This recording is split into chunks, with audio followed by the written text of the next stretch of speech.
Hi there, I'm Julie Russo, creator of Structures of Equality. I'm here today to talk to you about a comparison relationship occurring in a math story with the word fewer in it, which is more challenging for students when you see the word more in a story.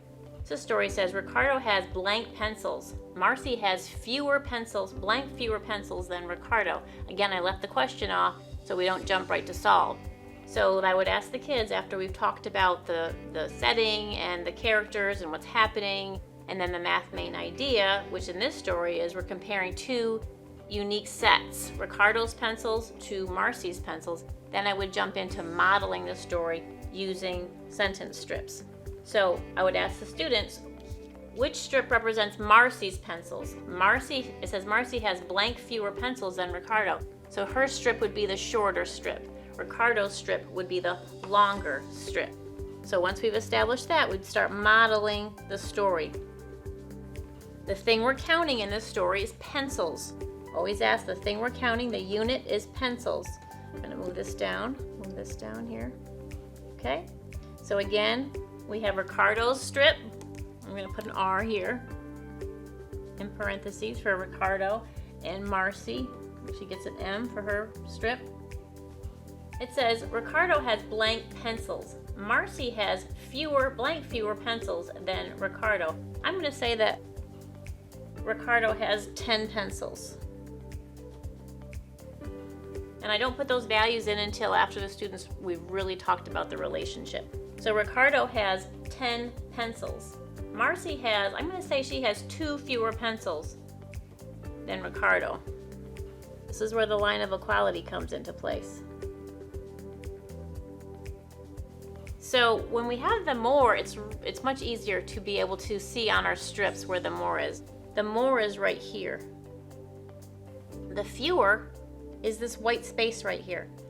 Oftentimes you'll see people put a circle or something like that to represent the fewer. I don't like to do that. I want this structure of equality to represent the story as it is. I want to be able to point to the structure of equality and tell you where the thing is in the story. We can't see fewer.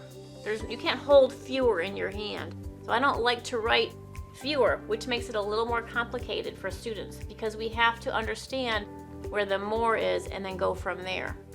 So that's just a small detail. If you decide you want to draw that circle, that's up to you. Just know that when you see me representing, you're not going to see a circle there in the fewer.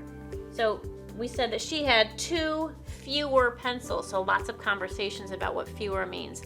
I have to figure out if she has 2 fewer, what does that mean about Ricardo's pencils? Well, that means that Ricardo has 2 more pencils than Marcy has. So I can go ahead and write 2 more up here. And if I want to write the word fewer down here, I can write that. And eventually that's going to go away because the students will just internalize if Ricardo has 2 more, then Marcy must have 2 fewer.